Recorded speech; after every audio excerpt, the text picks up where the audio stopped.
Hoy! Ang daming take out. Umayan ka na naman ah. Bakit ang dami nito? Siyempre. Aba, parang pang buong barangay ata po ah. Siyempre. Oh, Ba't si Saira nandito? Buti na sa'yo ng cute. Oh? ay, hindi na yan ano? Dahil yan, tinataga ko. Oh, ang bait naman ng bata. Atid sundo. Kahit nga pala All Saint Day ngayon ay meron kaming pasok. Syempre, hindi uso sa amin ang holiday dahil kailangan namin ng double pay. O, charot lang guys.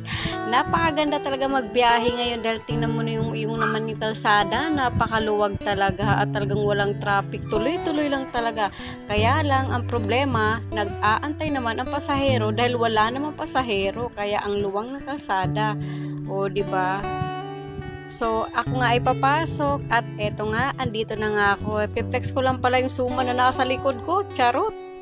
At sakto namang tumawag yung nanay ko at sabi niya pumunta nga daw ako sa COA dahil nagluto daw siya ng biko at tamang-tama, talagang wala talaga akong time para magluto.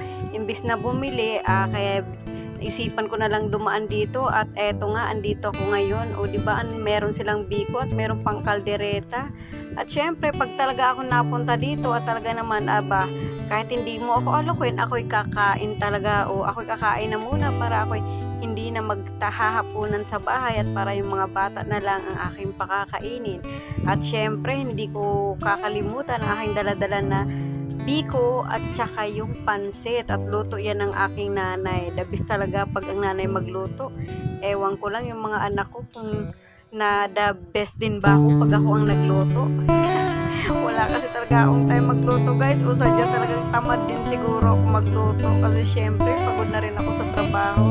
At ayan, ipiplex ko na rin yung aking pamangkin. At habang ako ay kumakain din o tingnan nyo naman, grabe ang dami ko nang nakain din kahit ako'y kumain sa aming trabaho. Wala nga pala kaming kantin kaya kami bumili na laang sa labas. At nung araw nga na ito ay dumating din ang aking kapatid.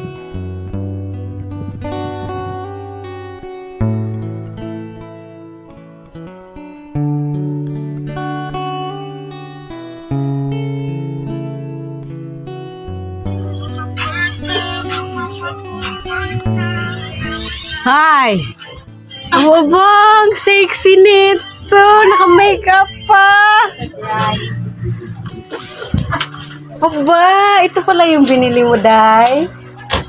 Nakasabit. May nakasabit. Ayos ah. Saan ang punta nyo? Sa UP? Uy, merong ano ngayon sa UP. Dami naming guest na mag-aano sa UP. Dami, parang siguro mag-i-exam. Halos mga estudyante, tsaka teachers. Day, patingin ang mukha mo, Day. Now! Ang ganda mo naman. Now!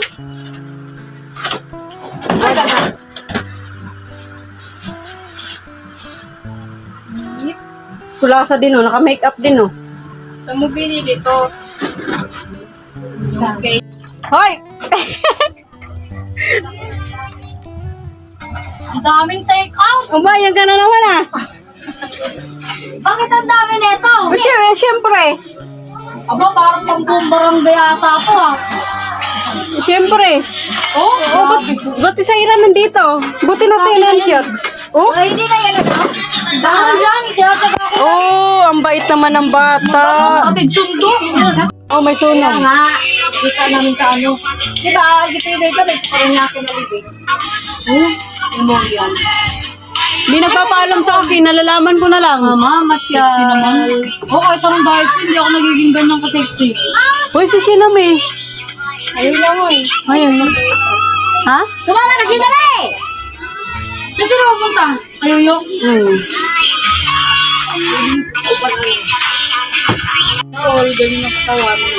Ayaw pa kayo, isusumbong ko siya kay Sabi. Bakit ang mga lahat ng lalaki dito Tapos sila kasi siya naman hindi kasama. Sabi, alam mo ba? Kinuha niya kasi kanina. Kinuha niya yung mga una nilalagay Yan. mo sa gitna, di ba? Nilalagay ka ng una sa gitna. Hindi kayo. Kasi naka-makeup eh. Tingin nga ako, Belle, let me see! Ang ganda nga eh. Ayun siya Sabi. Sige Sabi. Ayan, ito yung aking dala galing sa COA. O diba, may beacon. Meron ding pansit, ang dami guys. Mainit-init pa talaga.